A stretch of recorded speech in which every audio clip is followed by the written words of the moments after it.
Hello दोस्तों, welcome back to the channel. आज हम लोग डिस्कस करेंगे सबसे basic understanding of candlestick pattern. जो सबसे बेसिक चीज़ है किसी भी कैंडलस्टिक को समझने के लिए और प्राइस एक्शन को क्लियर समझने के लिए, तो प्राइस एक्शन तभी आप क्लियर समझ पाओगे जब कैंडलस्टिक का बेसिक समझ पाओगे। चलिए एक ओवरव्यू लेते हैं, इसके बाद इसके जो काफ़ी अच्छे और काफ़ी सिंपल पैटर्न जो काफ़ी जाने जाते हैं उस पर फिर डिस्कस करेंगे। चलिए बेसिकली कैंडलस्टिक का ओरिजिन कहाँ से हुआ और इसमें क्या देखा जाता है मुझे समझते हैं। कैंडलस्टिक देखिए जापानीज, इसको जापानीज कैंडलस्टिक भी कहते हैं, क्योंकि जापान के जो राइस ट्रेडर थे वो प्राइस फ्लक्चुएशन से अक्सर परेशान रहते थे। तो एक ट्रेंड देखने के लिए कि मार्केट का क्या सेंटीमेंट है, मार्केट में मतलब प्राइस अप ऊपर जाने का चांस है कि नीचे जाने का चांस ज़्यादा दिख रहा है, किसकी प्रोबेबिलिटी ज़्यादा दिख रही है, तो वो लोग इस कैंडलस्टिक को उन्होंने ही इन्वेंट किया था। तो बेसिक कैंडलस्टिक में क्या देखा जाता है इस चीज़ को पहले समझ लीजिए, और इसी का स्टॉक मार्केट में काफ़ी यूज़ होने लगा और बहुत ही इंपॉर्टेंट चीज़ है ये किसी भी टेक्निकल एनालिस्ट के लिए। प्राइस एक्शन को समझने का ये सबसे बेसिक चीज़ है। तो चलिए इस कैंडलस्टिक में मैं दिखा देता हूँ, ये बेसिक है, ये एक बुलिश कैंडलस्टिक हुआ और एक बेयरिश हुआ। तो क्यों हुआ इसका एक कारण समझिए। प्राइस यहाँ कहीं ओपन हुआ, ठीक है, प्राइस ओपन हुआ, ये डिप लगाया, लेकिन यहाँ से फिर बायर्स ने टेक ओवर किया और जितने भी टाइम फ्रेम का ये कैंडल है तो ये इसने क्लोज अप में ही दिया, अपने प्राइस के ओपनिंग प्राइस से ऊपर में ही क्लोज दिया, हाई भी लगाया और ऊपर में ही क्लोज दिया ये। तो ये कहीं ना बायर का सेंटीमेंट स्ट्रांग दिख रहा है इस कैंडलस्टिक में।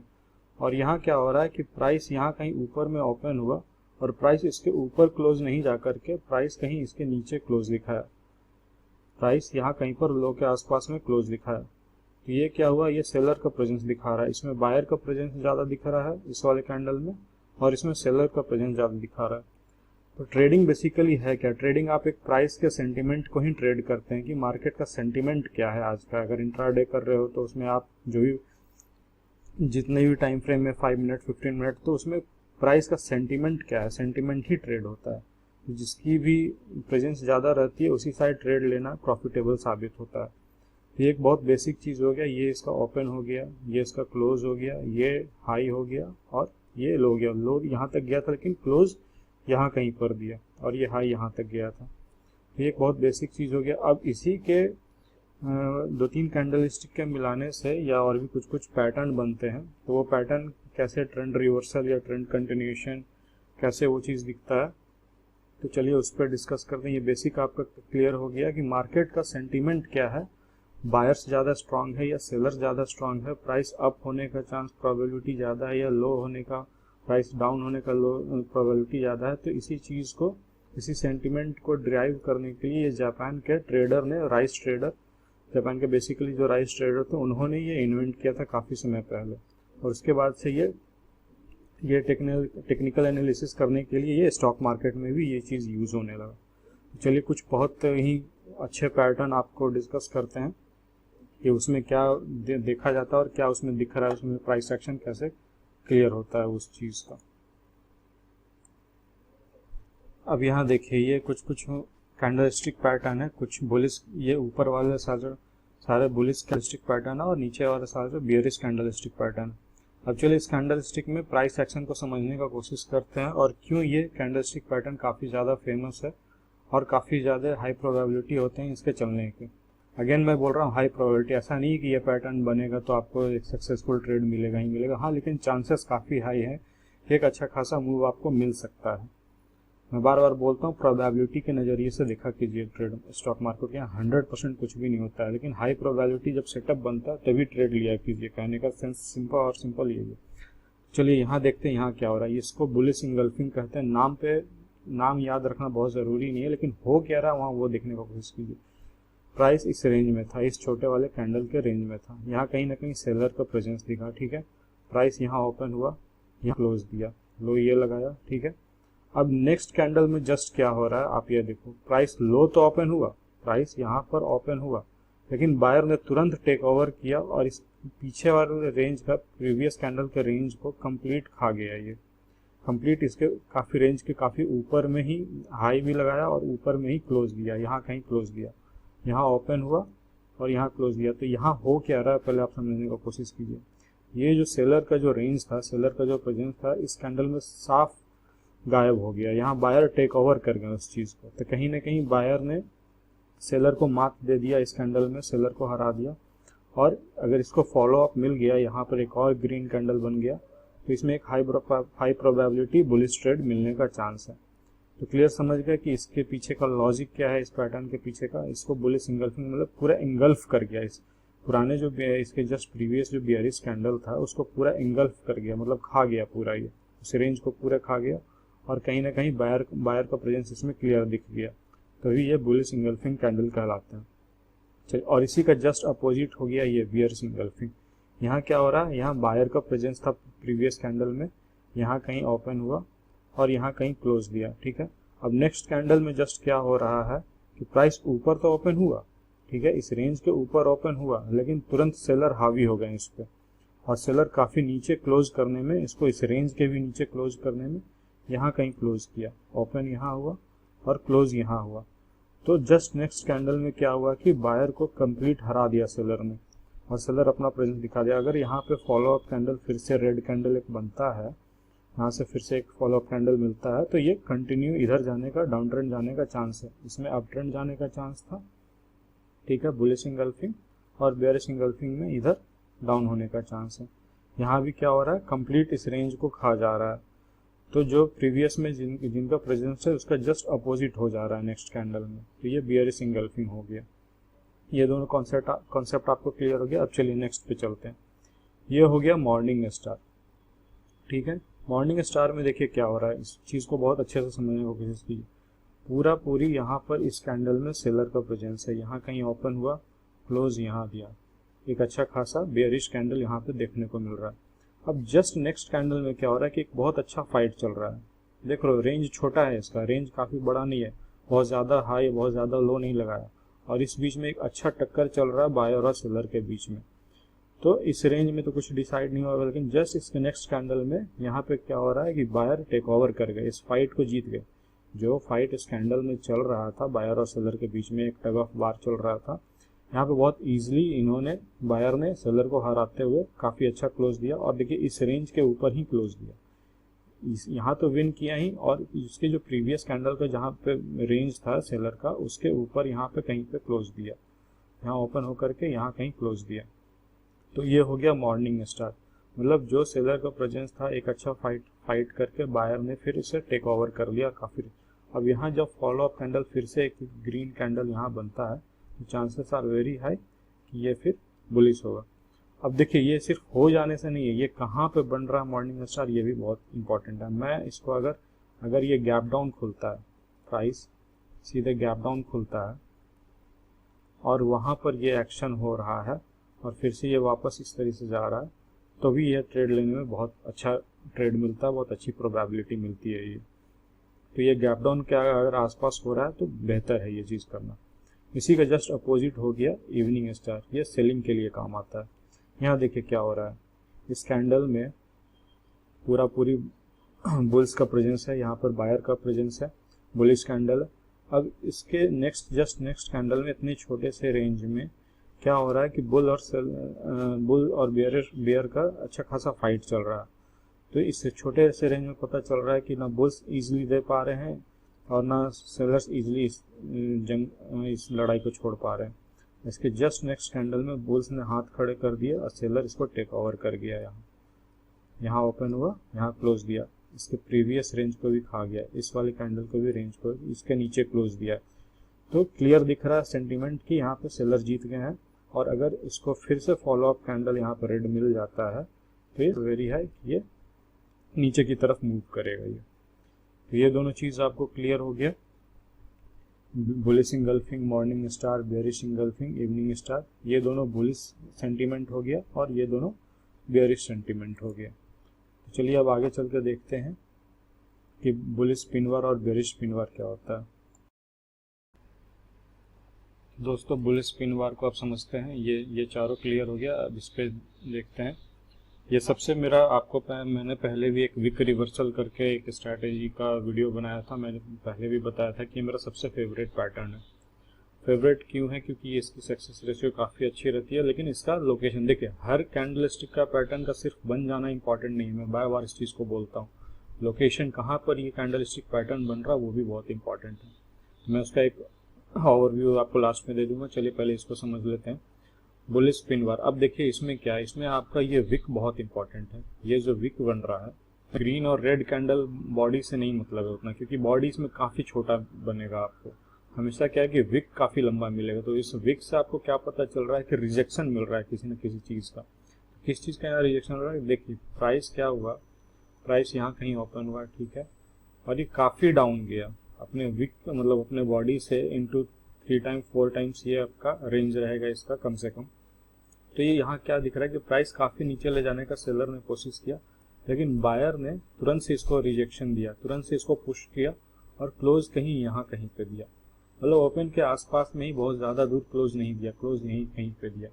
यहाँ दिख क्या रहा है कि सेलर कोशिश तो किए लेकिन सक्सेस नहीं हो पाया और बायर ने तुरंत अपना प्रेजेंस दिखा करके इसको क्लोज यहीं पे दिया। सेकंड कैंडल में भी क्या हो रहा है, ठीक है, ओपन हुए, यहाँ हुआ, क्लोज यहाँ दिया, लेकिन यहाँ क्या दिखा, यहाँ भी सेलर ने कोशिश किया प्राइस काफ़ी नीचे ले जाने के, लेकिन यहाँ पे क्लोज नहीं कर पाए। अगर यहाँ पे क्लोज कर देते तब ना यहाँ पर सेलर का प्रेजेंस ज़्यादा दिखता, लेकिन बायर क्या किया, बायर सक्सेस हो गए, इसको वापस खींच करके ऊपर में ही क्लोज लेने का, यहाँ कहीं क्लोज दिया इन्होंने, बायर ने क्लोज दिया। तो दिख क्या रहा है कि ये विक से क्लियर पता चल रहा है कि रिजेक्शन मिल रहा है। सेलर जो कोशिश कर रहे हैं ट्राई करने का वो हो नहीं पा रहा है, क्लियर कट रिजेक्शन मिल रहा है। और अगर इस कैंडल स्टिक पैटर्न को यहाँ पे फॉलो अप कैंडल मिल गया, फिर से वापस ग्रीन कैंडल मिल गया, तो ये कंटिन्यू कर सकता है इस चीज़ को, इस प्राइस को ऊपर ले जाना कंटिन्यू कर सकता है। तो विक रिवर्सल से आपको क्लियर प्रेजेंस हो गया कि यहाँ पे कहीं ना कहीं पे बायर का प्रेजेंस है, तभी यहाँ पर रिजेक्शन मिल रहा है। तो ये अगर प्राइस एक्शन सपोर्ट के आसपास में कहीं पर होता है, ये सपोर्ट के आसपास में होता है, तो ज़्यादा बेहतर ये काम करता है। मान लीजिए यहाँ कहीं पर इंपॉर्टेंट जोन था, एक सपोर्ट जोन था, और यहाँ पे सेलर कोशिश तो किया लेकिन सेलर हार मान गए और बायर कहीं ना कहीं अपना स्ट्रॉन्ग प्रेजेंस देने का कोशिश किया और इसको फॉलो अप कैंडल मिलता है, तो ये कंटिन्यू कर सकता है, बुलिश मूवमेंट इसमें कंटिन्यू हो सकता है। तो यही होगी, आप इसको पिनवार बोल लीजिए या विक रिवर्सल बोल लीजिए, लेकिन नाम पे मत जाइए, रटने से कुछ नहीं होगा। हर कैंडल के पीछे का लॉजिक समझिए कि उसमें हुआ क्या, वहाँ पे क्या प्राइस एक्शन हुआ। तो यहाँ पर कहीं ना कहीं बायर अपना प्रेजेंस दिखाने में सक्सेस हुए और फॉलो अप कैंडल मिलते ही एक अच्छा हाई प्रोबेबिलिटी बुलिश ट्रेड यहाँ बनेगा। इसी का जस्ट अपोजिट हो गया है ये बियरिश स्पिन बार। अब यहाँ क्या हो रहा है, देखिए प्राइस यहाँ कहीं ओपन हुआ, ठीक है, क्लोज ओपन के आसपास में ही रह गया, लेकिन बायर ने कोशिश किया प्राइस को ऊपर ले जाने का। बायर इस विक से साफ पता चल रहा है कि प्राइस ऊपर ले जाने का कोशिश किया, लेकिन सेलर ने वापस इसको नीचे ढकेल करके नीचे कहीं ओपन के आसपास में ही कहीं पे क्लोज दे दिया। तो क्लियर क्या हो रहा है, यहाँ पर सेलर का प्रेजेंस दिख रहा है। बायर सक्सेस नहीं हो पाए प्राइस को ऊपर क्लोज करने में, अगर सक्सेस होते तब जाकर के ये बुलिश कैंडल में। तो ये क्या हो रहा है कि यहाँ पे सेलर का प्रेजेंस ज़्यादा दिख रहा है बायर से, सेलर यहाँ पर हावी हो जा रहे हैं बायर पे। और ये प्राइस एक्शन में फिर बोल रहा हूँ, ये अगर रेजिस्टेंस इज मोस्ट, लोकेशन सबसे ज़्यादा इंपॉर्टेंट है। प्राइस एक्शन होने के बाद पता चलना चाहिए कि ये प्राइस एक्शन हो कहाँ पर रहा है। अगर ये रेजिस्टेंस के आसपास हो रहा है तो बहुत अच्छा आपको हाई प्रोबेबिलिटी ट्रेड यहाँ मिल सकता है। इसको अगर फॉलो अप कैंडल मिल गया, यहाँ पर फिर से एक बेयरिश कैंडल बनता है, तो एक फॉलो अप कैंडल मिल गया, तो यहाँ पे एक आपको अच्छा रिस्क हाई मतलब लो रिस्क हाई रिवार्ड का आपको यहाँ पे एक अच्छा रिस्क रिवार्ड का ट्रेड आपको और विथ हाई प्रोबेबिलिटी यहाँ पर आपको मिल सकता है। तो ये चीज़ क्लियर हो गया। ये आपका विक नीचे की ओर रहा, बहुत बड़ा रहा और सपोर्ट के आसपास में कहीं बन रहा है, तो ये बुलिश हो गया, बुलिश स्पिन बार। और ये कहीं रेजिस्टेंस के आसपास बन रहा है, विक ऊपर की ओर है और बॉडी से हमेशा इंटू 3 टाइम्स के आसपास में ये विक रहना चाहिए। तो ये यहाँ पे इस कैंडल में विक को इंपॉर्टेंस दिया जा रहा है, बॉडी इंपॉर्टेंट नहीं है, बॉडी बहुत छोटा बनेगा इसमें, और विक को इंपॉर्टेंस दिया जा रहा है। उसी से जिसकी संख्या ज़्यादा है, कौन किस पे हावी हो रहा है, सेलर हावी हो रहे हैं कि बायर हावी हो रहे हैं, तो उस हिसाब से आपको एक बहुत ही अच्छी हाई प्रोबेबिलिटी ट्रेड मिलेगी। तो चलिए ये तो हो गया पिन बार का, इसको आप विक रिवर्सल बोल लीजिए, पिन बार बोल लीजिए, या फिर डोजी बोल लीजिए, हैमर बोल लीजिए, जो बोलना है बोल लीजिए, लेकिन लॉजिक समझना बहुत ज़रूरी है कि लॉजिक क्या है सब कैंडल के पीछे। अब आइए, ये भी एक बहुत अच्छा इंपॉर्टेंट कैंडल है, इस पर भी मैंने एक आपको अलग से वीडियो इनसाइड कैंडल का बनाया है। इसको बुलिश हरामी बेरिश हरामी बोलते हैं, लेकिन आप इनसाइड कैंडल से जानो तो ज़्यादा बेहतर है। इसमें हो कह रहा है कि प्रीवियस रेंज के अंदर में नेक्स्ट कैंडल बन रहा है, इसके रेंज के जस्ट अंदर में, इसके बाहर नहीं बन रहा, कहीं भी ऊपर क्लोज क्रॉस नहीं किया, ना नीचे वाले रेंज को क्रॉस किया। तो प्राइस कहीं ना कहीं इंटैक्ट हो रहा है, मतलब इनडिसिसिव हो रहा है। प्राइस डिसीजन नहीं ले पा रहा है कि किधर मूव करना है, और इसके रेंज के अंदर में ही ये क्लोज किया। ये जो इसका रेंज है, ये जो भी हाई लो मान लीजिए, इस नीचे में ही, इसके अंदर में ही क्लोज किया, कहीं भी क्रॉस नहीं कर पाया, ना ऊपर की और ना नीचे की ओर। मतलब प्राइस इनडिसिसिव हो रहा है, डिसीजन सही से नहीं ले पा रहा है प्राइस की, क्या करना है क्या नहीं करना। बुल और सेलर दोनों डिसाइड नहीं कर पा रहे कि किधर की ओर मूव कर पाए इस चीज़ को। और अगर इसको फॉलो अप कैंडल मिल जाता है, यहाँ पर ग्रीन कैंडल अगर यहाँ पे फॉलो अप कर जाता है, तो कहीं ना कहीं इस रेंज को इसने ब्रेक कर दिया। मतलब क्लियर है कि यहाँ पे बायर ने टेक ओवर कर लिया, और यहाँ पे आपको एक रेंज ब्रेक करके आपको एक हाई प्रोबेबिलिटी ट्रेड यहाँ पर मिल सकता है। इसी का जस्ट अपोजिट हो गया ये। यहाँ पर भी क्या हो रहा है, आप क्लियर कट देखो इस चीज़ को। इस रेंज के अंदर में ये कैंडल बन रहा है, ये जो कैंडल है इस रेंज के अंदर में बन रहा है। मतलब यहाँ पे भी इनडिसीजन हो रहा है, इनडिसीजिव कैंडल बन रहा है। यहाँ पे डिसीजन क्लियर नहीं है कि किधर की ओर मूव करेगा। तो अगर इस रेंज को ब्रेक करता है, पहले तो इस रेंज को, फिर अगर इस रेंज को ब्रेक करता है और क्लोज दे देता है, मान लीजिए यहाँ कहीं फॉलोअप कैंडल एक बन गया, तो काफ़ी हाई प्रोबेबिलिटी ट्रेड आपको, लो रिस्क हाई रिवार्ड का आपको यहाँ पे ट्रेड मिल सकता है। तो ये चीज़ तो आपको क्लियर हो गया कि प्राइस एक्शन के पीछे का लॉजिक क्या होना चाहिए, लॉजिक समझ में आना चाहिए, तभी जाकर के आप इसको क्लियर समझ पाइएगा। ऐसे कुछ भी रट लेने से नहीं होगा क्लियर। तो आपको एक प्राइस एक्शन का लॉजिक क्लियर हो गया। अब है इम्पॉर्टेंट कि ये हो कहाँ पर रहा है, location. Location is very important. Price action तो आप समझ गए, लेकिन प्राइस एक्शन किस लोकेशन पे हो रहा है, तो उसकी प्रोबेबिलिटी और बढ़ती है सक्सेस होने की। तो ये देखिए, ये बुलिश इंगल्फिंग, ये अगर सपोर्ट के आसपास बना, ठीक है, ये सपोर्ट के आसपास, या फिर अगर गैप डाउन खुला और कहीं अच्छा एक सपोर्ट के आसपास ये एक्शन दिखा दिया, तो ये कंटिन्यू इधर वापस गैप फिलिंग होने का चांस है। ठीक है, ये रेसिस्टेंस, या तो रेसिस्टेंस या तो फिर गैप अप। प्राइस अगर ओपनिंग गैप अप खुल गया और उसके बाद ये प्राइस एक्शन हो रहा है, तो उसमें भी आपका ये गैप फिलिंग होने का चांस है। ये रेसिस्टेंस के आसपास खुला था। अब ये देखिए, इसमें गैप अप गैप डाउन सबसे इम्पॉर्टेंट है। इवनिंग स्टार बहुत ज़्यादा प्राइस गैप अप खुल गया और ये प्राइस एक्शन हो रहा है, और वहीं गैप अप के आसपास कोई रेसिस्टेंस भी है, तो भी ये अच्छा काम करेगा। तो ये हो गया इसका लोकेशन। नीचे वाले जितने भी हैं एक तरह से देख लीजिए, तो ये अगर रेसिस्टेंस के आसपास बन रहे हैं, ये सारे कैंडल अगर रेसिस्टेंस के आसपास बन रहे हैं, ये सारे प्राइस एक्शन नीचे वाला, तो ये बेरिश प्राइस एक्शन होने का प्रोबेबिलिटी ज़्यादा है। और ऊपर वाले जितने बुलिश प्राइस एक्शन है, ये अगर सपोर्ट के आसपास बन रहे हैं, ये हरकत अगर सपोर्ट के आसपास हो रहा है, तो इनका बुलिश होने का प्रोबेबिलिटी ज़्यादा है। बहुत सिंपल और बहुत ही बेसिक लॉजिक में आपको समझा रहा हूँ, और ये बेसिक आपका क्लियर होना चाहिए। कोई भी टेक्निकल एनालिसिस करने से पहले, प्राइस एक्शन समझने से पहले, ये कैंडल स्टिक का आपका बेसिक बहुत क्लियर होना चाहिए। अगर आपको कोई भी डाउट रह गया हो या कुछ भी और सवाल पूछना हो, तो आप कमेंट सेक्शन में पूछ सकते हैं। और मैं आपसे रिक्वेस्ट करूँगा, इसको अगर रिपीटेडली आप देखोगे, बार बार इस वीडियो को आप रिपीटेडली देखोगे, तो ये चीज़ क्लियर हो जाएगी कि मैं कहना क्या चाह रहा हूँ। प्राइस एक्शन के पीछे का लॉजिक क्या होता है, सेंस क्या होता है। ट्रेडिंग क्या है, ट्रेडिंग एक जीरो सम गेम है। आपको वहाँ पर प्रेजेंस देखना पड़ेगा। सेंटिमेंट ट्रेड होता है, बुल्स का पलड़ा भारी है कि बियर्स का पलड़ा भारी है, और जिनका वजन ज़्यादा दिख रहा है उस समय में, उसी साइड आपको ट्रेड लेना है, तभी आपको हाई प्रोबेबिलिटी एक सक्सेसफुल ट्रेड मिलेगा इसमें। चलिए, थैंक यू दोस्तों। वीडियो पसंद आया तो लाइक करें, चैनल को सब्सक्राइब करें, और इस वीडियो में अगर रीच अच्छी खासी आती है तो मैं आपको एक और बहुत अच्छा ही बहुत सिंपल लॉजिक, आपको ट्रेडिंग जीरो सम गेम है, तो उसमें आपको बहुत चीज़ क्लियर हो जाएगा। और किसी भी आप ट्रेडिंग स्कैम से या ट्रेडिंग जो कोर्स बेचते हैं मार्केट में गुरु बन करके, ये सारा चीज़ से आप बच जाओगे। ट्रेडिंग कोई सिखाने वाली चीज़ है ही नहीं। आपको खुद से ही टाइम दे करके, स्क्रीन टाइम दे करके सब कुछ सीखना होगा, समझना होगा। एक लंबा समय लगता है, एक एक्सपीरियंस आता, तब जा कर के ही कुछ कर पाओगे इसमें। ऐसा नहीं है कि आप किसी से ट्रेडिंग टिप लेकर के या किसी से कोर्स लेकर के बहुत अचानक से ट्रेडर बन जाओगे, तो इस गलतफहमी से निकल जाओ। इस चीज़ को मैं नेक्स्ट वीडियो में आपको क्लियर करूँगा।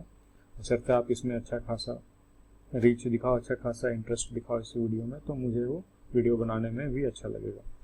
चलिए थैंक यू दोस्तों, फिर से बोल रहा हूँ चैनल को सब्सक्राइब करें, वीडियो को लाइक करें, और जो भी आपका डाउट रह गया हो कमेंट सेक्शन में अपना डाउट को क्लियर करें। थैंक यू दोस्तों।